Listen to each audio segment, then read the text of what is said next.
Welcome to the deep dive.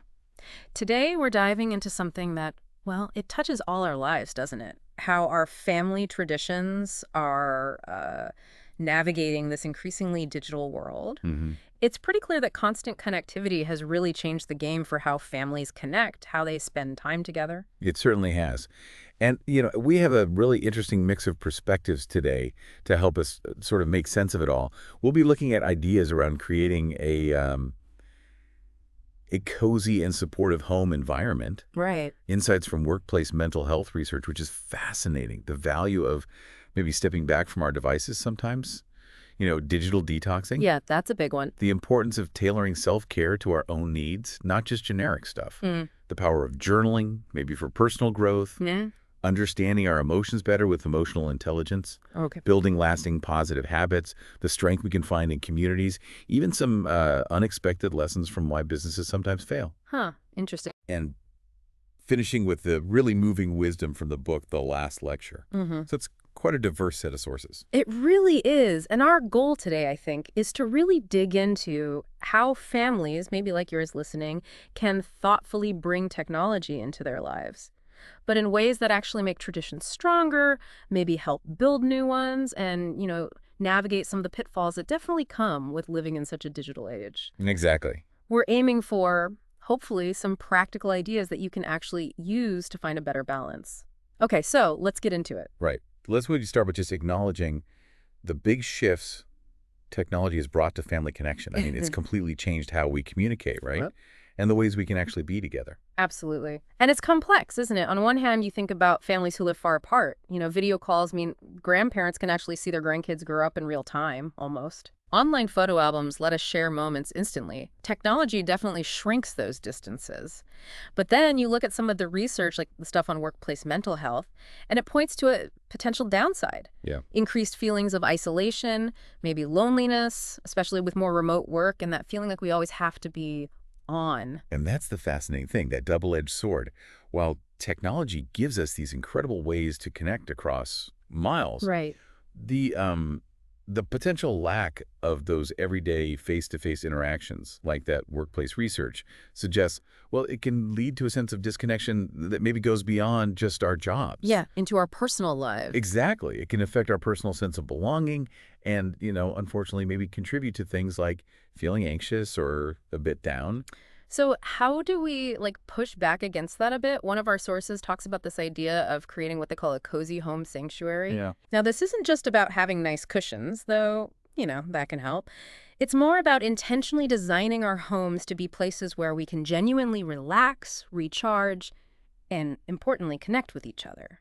Away from the screens sometimes. That's a really vital concept, I think, especially now that our homes are often serving so many purposes: office, school, entertainment center, you name it. Right. The research on creating that cozy sanctuary really emphasizes that it's about more than just appearances. It's about building an environment that actively supports our well-being, mentally and emotionally. And it seems like, well, a key first step they mention is decluttering.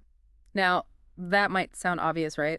But the report gives some really useful, step-by-step ideas. It's Mm. not about suddenly becoming a minimalist overnight unless you want to, Mm. but you can start small, maybe just one shelf or one messy drawer. Yeah, manageably.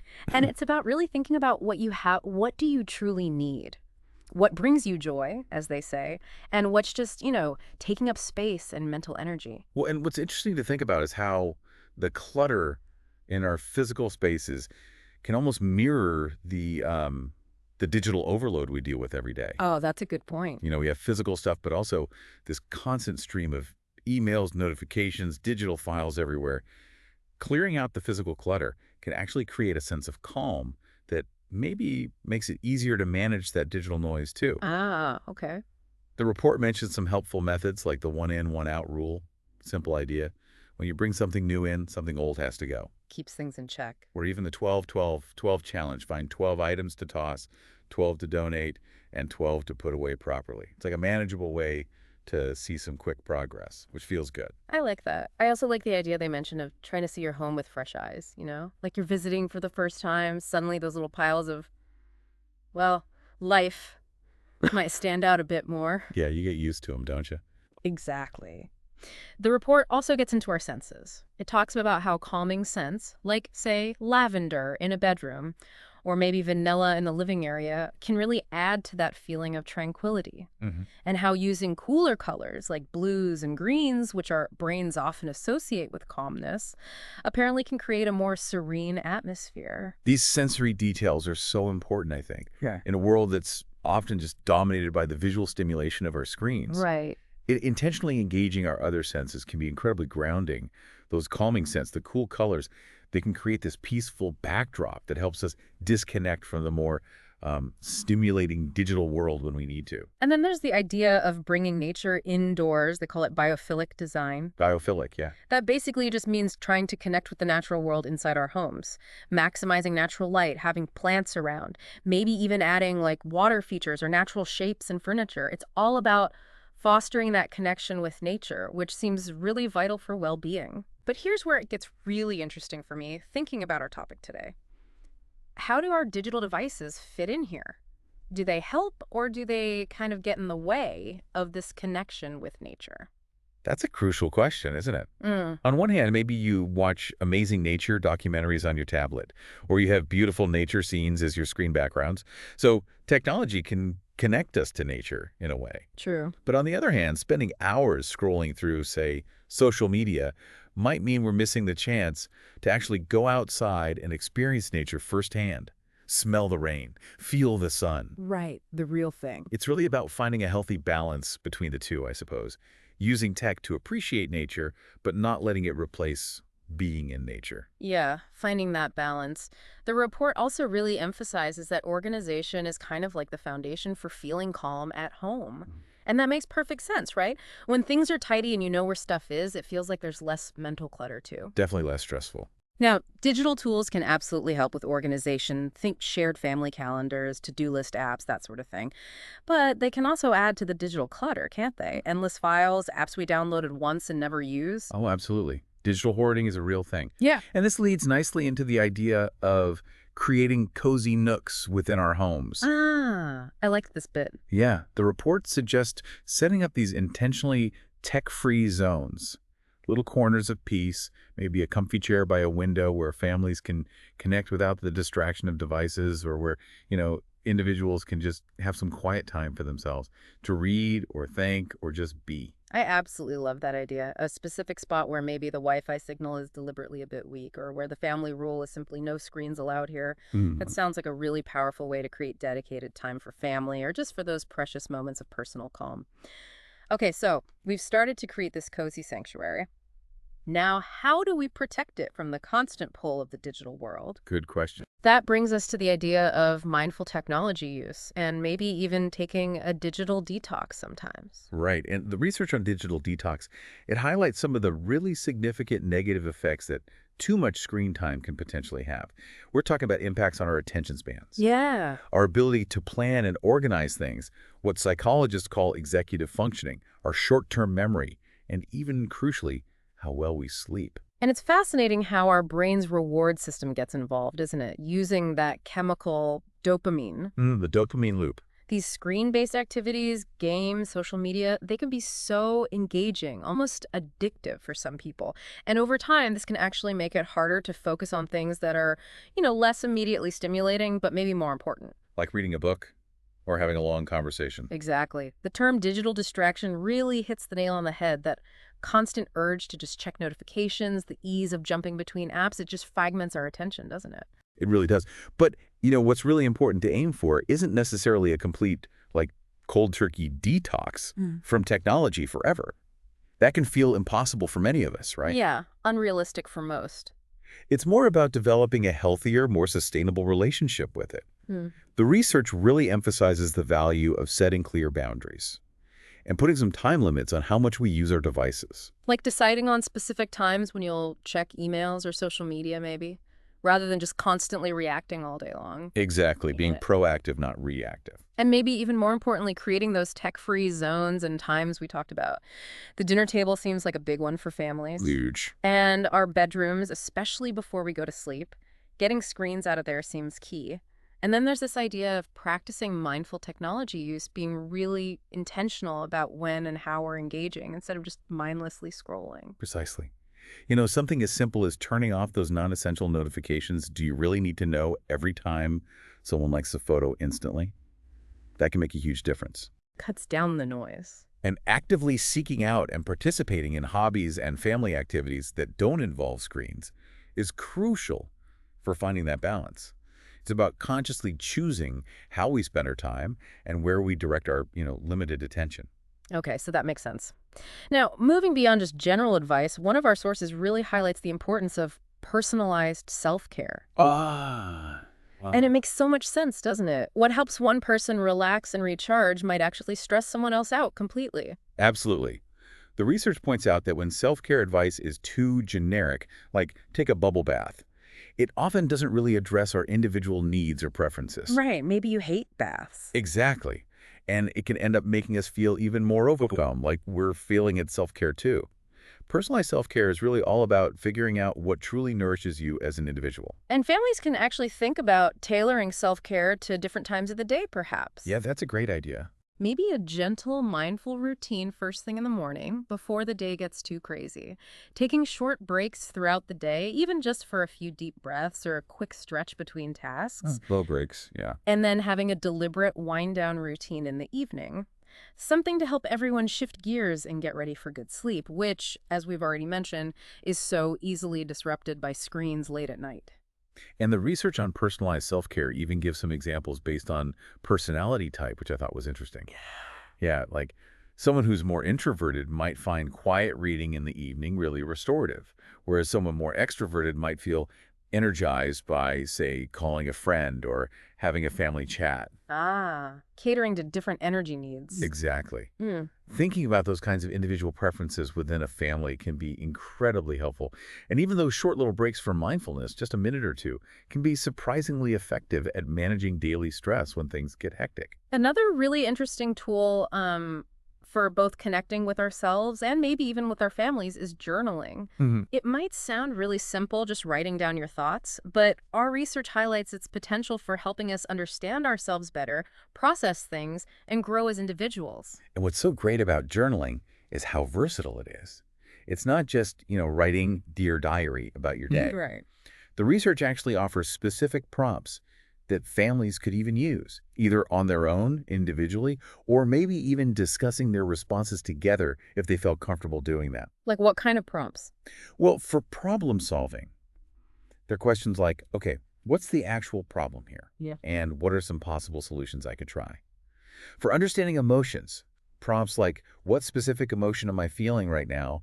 And what might have triggered this feeling can be really insightful. Wow. I can definitely see how that could be powerful, both for each person in the family figuring their own stuff out and also for helping everyone understand their own needs better and maybe communicate more clearly within the family. Yeah. Imagine a family using journaling to think about traditions they cherish.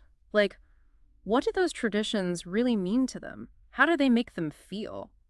It could really deepen their appreciation for those connections, couldn't it? That's a wonderful point. And that leads us really well into the whole topic of emotional intelligence, or EQ, and how important that is in family dynamics, especially in our digital world. Right, EQ. Our research shows that EQ, which is basically our ability to understand and manage our own emotions, and also understand and respond effectively to the emotions of the people around us, is absolutely key for building strong relationships within the family and outside it. And those five main parts of EQ, they talk about being aware of our own emotions, self-awareness, being able to manage them, self-regulation, being motivated, having empathy for others, and having good social skills. And these all play out constantly in our family interactions, right? Constantly. Especially, I imagine, when we're communicating online or through texts, where it can be so easy to misinterpret someone's tone or intention. Oh, absolutely. The potential for misunderstanding is huge online. The research outlining these EQ components also gives practical ideas for how we can actually develop each one within a family context. Like what?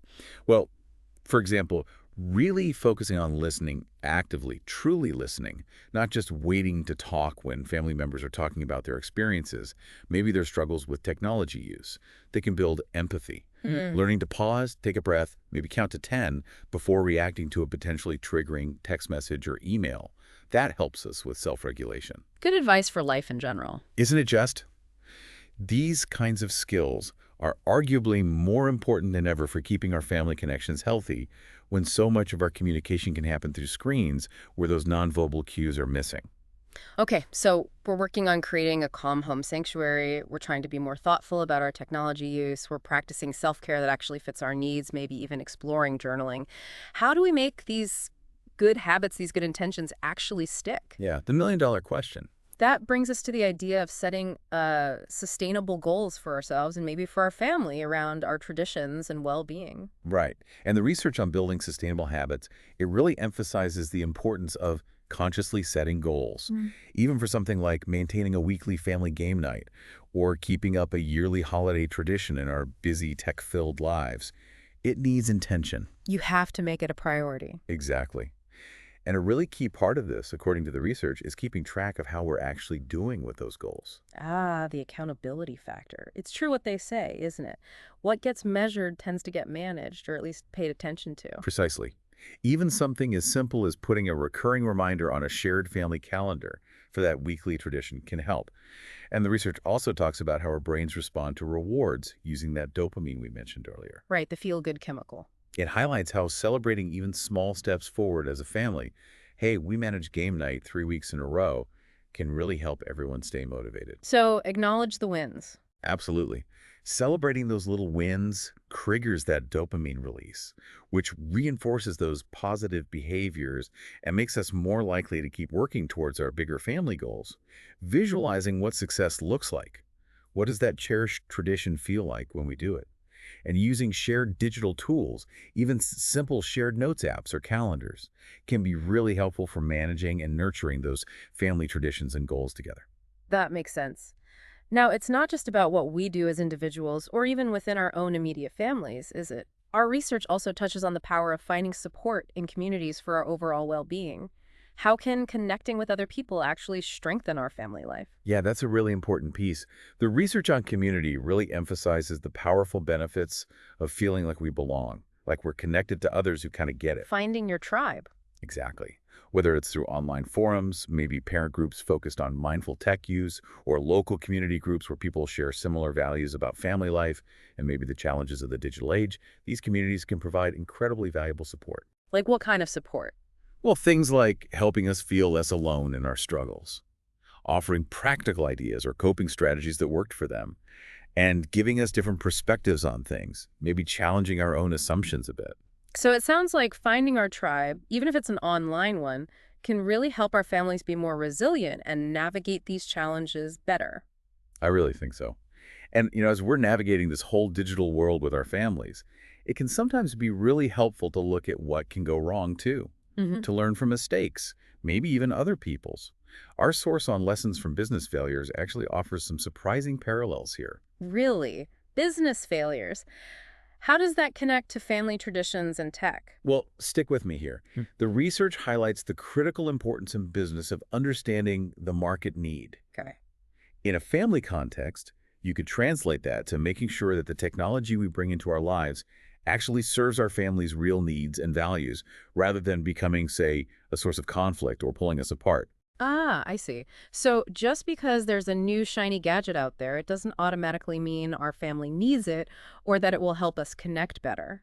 Precisely. It's about being intentional. Does this tool actually add something positive to our family interactions or traditions? Or does it potentially take something away? And the business failure research also talks about needing a sustainable business model. Okay, how does that translate? What would a sustainable model look like for a family and their technology use? Well, in a family context, I think a sustainable model means finding a way to integrate and use technology that doesn't lead to anyone feeling burnt out, overwhelmed, or isolated. Right. It's about creating patterns of technology use, rules, boundaries, habits that are manageable and feel healthy for everyone in the family in the long run, not just a short-term fix that causes stress later. That makes a lot of sense. Being sustainable, not just reactive. Okay, finally, our deep dive brings us to the last lecture. Such a powerful book and story. What insights from Randy Pausch's experiences can help us think about family traditions and connections in this digital age? Yeah, the last lecture really um, It just underscores the fundamental importance of leaving a legacy, but maybe more importantly, connecting deeply and meaningfully with the people Yeah. we love right now. Mhm.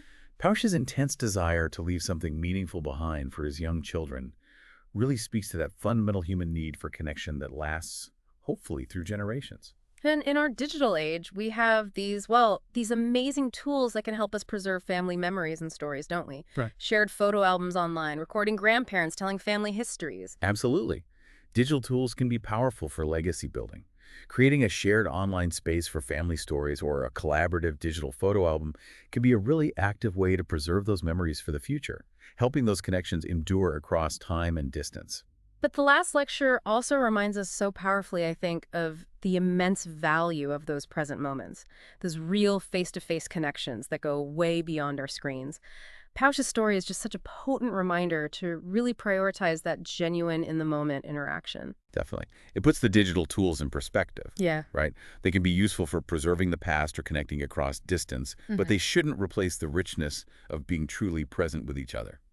So, okay, to try and bring this all together, our deep dive today seems to show that thoughtfully bringing technology into our families, integrating it consciously, while also making absolutely sure we carve out dedicated time offline and practice being mindful about how we use tech. That seems to be the real key, doesn't it? Yeah. The key to keeping our traditions strong, hmm maybe creating new meaningful ones, and supporting everyone's well-being in this digital age we're all living in. It really sounds like it boils down to being intentional. Absolutely. It's not about, rejecting technology wholesale Right. because that's not realistic or even desirable for most. But it's about consciously shaping its role in our family life, Mm. making sure it serves our values and actually strengthens our connections rather than eroding them. Right. Okay, so here's a final thought for you, our listeners, to maybe consider as we wrap up. What's one small, meaningful way you and your family could consciously weave a cherished tradition, or maybe even just a moment of connection, into your digital lives this week? That's a great question. It could be really simple. Maybe sharing a favorite family recipe in your family group chat, or setting up a regular short video call with a family member who lives far away just to check in. Little things like that. It really comes down to reflecting on how technology currently fits into your own unique family dynamic and thinking about how some of the ideas we've explored today might inspire some positive, maybe even small changes. Yeah, we really encourage you to think more about these themes, maybe discuss them with your family, and perhaps even revisit some of the specific ideas or sources we've touched on today if something sparked your interest. Find what works for you.